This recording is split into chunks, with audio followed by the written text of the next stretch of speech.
सो जे means कि तुम्हारे पास 14 days बाकी हुए हैं and you might be feeling burn out हो रहा होगा कि आखिरी की मतलब जैसे जब आखिरी का टाइम धीरे धीरे आने लगता है एंड जैसे जनवरी अटेम्प्ट था तो तुम्हारे पास लगता था कि अप्रैल अटेम्प्ट अभी है एंड तो वो चीज़ फियर फैक्टर कम होता है। बट अप्रैल अटेम्प्ट में मतलब ये रहता है कि भाई या तो अगर तुमने बोर्ड दिया है तो उसके बाद तुम्हारा अप्रैल अटेम्प्ट है, या मे बी और ड्रॉपर। सो बेसिकली कि ये हमारा लास्ट अटेम्प्ट हो जाता है कि मतलब इसी बार मेंस निकालना है या फिर वो चीज़ रहती है दिमाग में, जिसकी वजह से एक फियर फैक्टर एंड बहुत सारी चीज़ें दिमाग में चलने लगती है, जिसकी वजह से जो हमारा एक्चुअल जो प्रिपरेशन करनी चाहिए जिस तरीके से वो नहीं हो पाती है। सो इसके ऊपर मैं एक चीज़ बोलना चाहता था यार कि मतलब देखो, you are preparing for the examination ना, एंड आखिरी के टाइम आने पे ये जो ब्रेक डाउन होता है, बर्नआउट होता है, ये एक्सेप्टेबल तो नहीं है बट होता है। मोस्ट ऑफ द पीपल के साथ भी होता है, मेरे साथ भी हुआ, दोस्त भी हैं बहुत सारे जिनके साथ ये चीज़ें होती है, क्योंकि आखिरी के टाइम पे आने टाइम ना ये चीज़ लगती है कि यार इतने करते आए हुए हैं, बस अब आखिरी के टाइम पे नहीं होता है। क्योंकि मतलब जैसे रेस होती है ना, तो रेस में स्प्रिंट होती है कि अगर तुम भाग रहे हो तो आखिरी के टाइम पे स्पीड बढ़ानी होती है, बट इवेंचुअली ये मतलब ह्यूमन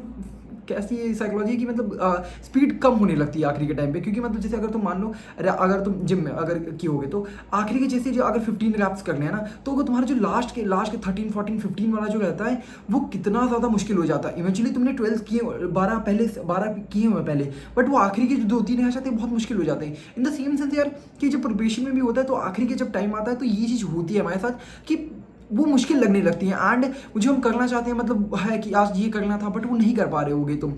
सो बेसिकली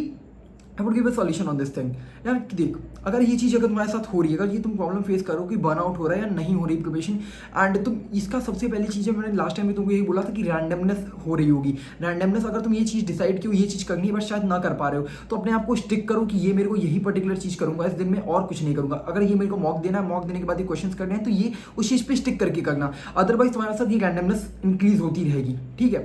एंड ये मैं बता दिया ना कि ये चीज़ होती है। अगर ये हो रहा है तो नॉर्मल है, होता है, क्योंकि जब आखिरी का टाइम आएगा तो तुम्हारे जैसे ये डल वाला इधर जैसे ये ऊपर जाएगा तो बेसिकली जो लास्ट वाला टाइम है तुमको ज़्यादा चेंजेस दिखेंगे, बहुत ज़्यादा चेंजेस दिखेंगे। अगर तुम आखिरी के टाइम में मतलब देखो, अगर तुमने मेंस 1 के बाद मेंस 2 की बात करते हो, 60 डेज का अप्रॉक्स टाइम था, बट बेसिकली जो 45 डेज में जो तुमने किया वो 15 डेज में तुम बहुत ज़्यादा इनपुट, अगर इनपुट दोगे तो बहुत में अच्छा आउटपुट मिलेगा। क्योंकि होता क्या है ना, आखिरी के टाइम पर जितना जो मैं दोगे वो तुम्हारे लिए बहुत बेनिफिशियल रहेगा एंड फ्रूटफुल रहता है। क्योंकि यार देखो, बहुत बार तुमने देखा होगा एग्जामिनेशन में जब बैठे हुए होते हैं एंड पेपर में क्वेश्चंस आ नहीं रहे होते हैं, लगता है यार ये लास्ट टाइम भी देखा था एंड ये इसका आंसर मुझे पता है, इस तरीके से था, थोड़ा थोड़ा भूलने लगते हैं कि यार ये है, ये मैं कर सकता हूँ बट नहीं हो पाता है। तो बेसिकली बस इसका सॉल्यूशन रहता है कि तुम यार आखिरी के टाइम पे करोगे तो वो तुम्हें बहुत फ्रूटफुल रहेगा। तुमने अभी तक जितना किया नहीं किया वो सारी चीज़ों को दिमाग से हटा के अगर जस्ट गिव योर एवरीथिंग, तुम्हारी लाइफ का जितने बेस्ट ऑफ द बेस्ट तुम अपना दे सकते हो इन आखिरी के दिनों में दो, you will be happy, you will B happiest person in your life ना। तो बहुत होते हैं ना अपनी लाइफ में, बहुत सारे लोग देखते हैं वो बहुत ज़्यादा खुश है, तुम अपने आप से बहुत खुश रहोगे अगर तुमने आखिरी के टाइम पे अगर अपना सब कुछ दिया। तुम्हें कुछ बचा के रखोगे तो कुछ मिलने वाला है नहीं, बट अगर तुमने अपना सब कुछ इनपुट दिया ना, you will be the happiest person in,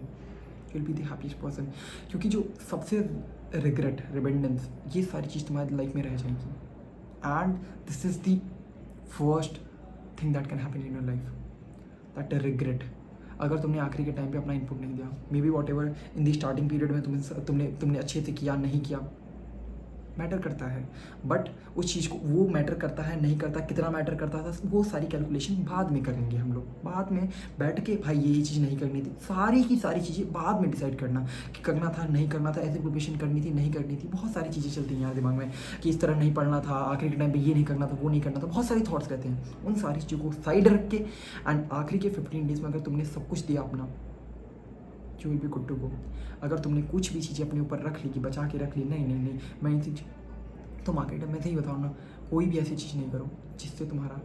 बाद में तुम उस चीज़ को जो तुम्हारा एक मेरा दोस्त है सर्वेश, वो कहता है ना कि जो भी चीज़ें करो ना,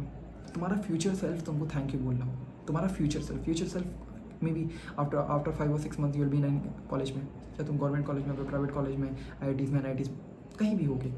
जो तुम्हारा फ्यूचर सेल्फ होगा, फ्यूचर सेल्फ इस जो 5-6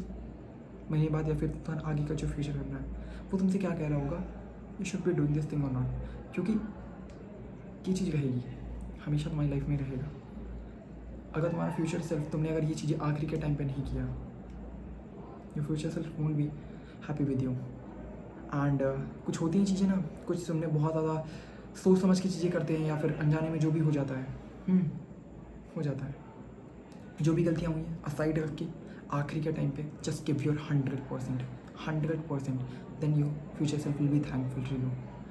आज आखिरी के टाइम पे तुम्हें लगता होगा कितना ही कर लूँगा, बहुत कुछ हो जाता है। एंड बहुत ज़्यादा तुमको सोचोगे ना कि इतना ज़्यादा इम्पैक्ट पड़ता है, बहुत ज़्यादा इम्पैक्ट पड़ता है। तुम्हारी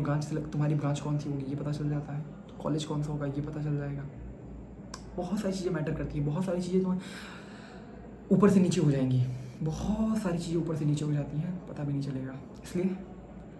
give your everything in the last days. Everything means everything, कुछ भी अपने तक बचा के मत रखो, ठीक है। Whether you are NEET student और JEE student I don't know, but just give your 100%, otherwise you will be in regret कि मैंने आखिरी के टाइम पे नहीं किया। This my last word to you, I won't be giving this shit of advices any more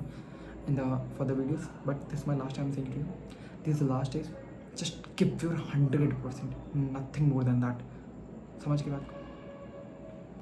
and जो भी चीज़ें हैं जैसे लेक्चर है, लेक्चर मत देखना आखिर के टाइम पे, ठीक है। लेक्चर मतलब शॉर्ट वीडियोस हैं देखो, ठीक है। आप कहोगे मेगा भी मत देखो, वो मैं बात कर, तुम्हारा खुद की चॉइस है, मैं छोटी वीडियो इसलिए बनाता हूँ। एंड अगर तुमने सही बता रहा हूँ, अगर तुमने सही से किया ना आखिर के टाइम पे बहुत फ्रूटफुल होगा तुम्हारे लिए, क्योंकि बहुत डिटरमाइन करता है आखिरी का टाइम पर, क्योंकि तुम जो भी क्वेश्चन सीखे रहोगे, जो भी मेथड से क्वेश्चन किए होगे, वो तो बहुत ज़्यादा स्ट्राइक करेगा एग्जामिनेशन सेंटर में। अगर तुमने बहुत चीज़ें अगर फ्लो में नहीं गए आखिरी के टाइम पे, तुमने अगर छोड़ दी बीच में पढ़ाई, थोड़ा मोमेंटम अपना लूज़ किया, तो अगर तुम मोमेंटम नहीं रहेगा तो तुम प्रिपरेशन में वो जो एग्जामिनेशन में 3 घंटे बैठे रहोगे वो आएगा नहीं, वो तुम्हारा जोन नहीं आएगा अच्छा, समझ लो। इसलिए just be in the momentum and जितना ज़्यादा कर सकते हो करो, ठीक है। Best of luck, all the best, bye.